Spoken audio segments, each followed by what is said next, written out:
প্রাইমারিতে শিক্ষক নিয়োগের জন্য ভ্যাকান্সি আবার বাড়তে চলেছে এমনটাই খবর পাওয়া যাচ্ছে, অনেকে জিজ্ঞাসা করছে। তো এই বিষয়ে একটু আমরা আলোচনা করি। যদিও অফিসিয়ালি কোনো নিউজ নেই যে এই সরকার প্রাথমিক শিক্ষক নিয়োগের জন্য এর আগে যে ভ্যাকান্সিটা দিয়েছিল 13,421, সেটার সঙ্গে নতুন অ্যাড করে আবার তারা ইন্টারভিউ নেবেন, নাকি সেই 13,421 সেই ভ্যাকান্সিতেই তারা প্রক্রিয়াটি অর্থাৎ ইন্টারভিউ প্রক্রিয়াটি শেষ করে মেরিট লিস্ট তৈরি করবেন।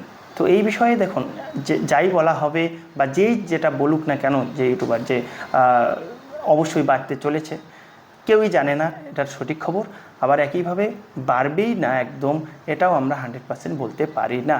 এই সরকার যদি মানবিক দিক থেকে বিচার করে যদি ভ্যাকান্সি বৃদ্ধি করেন, তাহলে অবশ্যই ছাত্রছাত্রীদের ভালো হবে। কেননা যখন টিএমসি সরকার ছিল, সেখানে যখন 22 স্টেট আন্দোলন করেছিল, সেখানে বিরোধী দল হিসেবে যারা ছিলেন তারা কিন্তু অবশ্যই এই বিষয়টাকেও তারা ইস্যু করেছিল ভোটের ক্ষেত্রে। তাহলে তাদের অন্তত জানা উচিত যে এই ছাত্ররা কতদিন থেকে বসে রয়েছে এবং উইদাউট এনি রিক্রুটমেন্ট তারা তাদের দিন যাপন করছে, তাদের ইনকামের সোর্স কীভাবে তাদের দিন চলছে, এই বিষয়টা কিন্তু অবশ্যই মনে রাখা দরকার আমার মনে হয় সরকারের। তো সেই দিক থেকে অবশ্যই ভ্যাকান্সি বৃদ্ধি করার জন্যে বিভিন্ন এমএলএ এমপি যারা রয়েছেন তাদের কাছে যেভাবে স্মারকলিপি প্রদান করা, সেই কাজটা যেমন চালিয়ে যেতে হবে, সেই সঙ্গে সবথেকে ভালো শুভেন্দু অধিকারী অবধি, অর্থাৎ আমাদের মাননীয় মুখ্যমন্ত্রী তার কাছে অবধি এই নিউজটা যদি পৌঁছানো যায়, তাহলে মনে হয় যে তারা অবশ্যই দেখবেন বিষয়টা।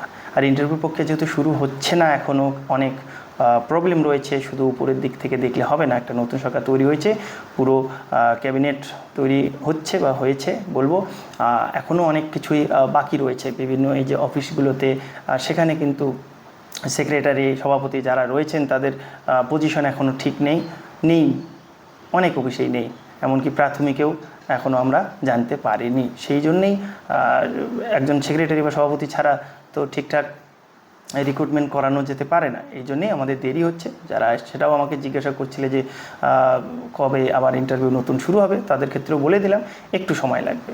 তোমরাও জানতে পারবে যখন দেখবে যে প্রাথমিক বোর্ডের যারা থাকবেন তাদের যদি একটা কমিটি ঠিকঠাক তৈরি করা হয় এবং তাদেরকে ঠিকঠাক পজিশন দেওয়া যায়, তারপরে কিন্তু তারা আস্তে আস্তে এই প্রক্রিয়াটা শুরু করবে। অর্থাৎ যেটা আশা করা যাচ্ছে, তবুও আরও কিন্তু 1 মাস দেরি হতে পারে, আরও 1 থেকে 1.5 মাস দেরি হতে পারে। বন্ধুরা, তোমরা যেভাবে প্রিপারেশান নিচ্ছিলে সেইভাবে প্রিপারেশান নিয়ে যাও এবং নিজেকে তৈরি করো ঠিকঠাক ইন্টারভিউ দিয়ে, যেন চাকরিটা হয়ে যায়। অর্থাৎ তাড়াহুড়ো করে কিছু ভুল ত্রুটির থেকে একটু দেরি হলেও সেটা যদি সঠিকভাবে হয় এবং রিক্রুটমেন্টটা পরবর্তীতে যেন এই রিক্রুটমেন্টের উপর কারোর চোখ না লাগে, কারোর যেন আঙ্গুল দেখিয়ে কথা না বলতে পারে, এই বিষয়টা কিন্তু আমাদের মাথায় রাখতে হবে।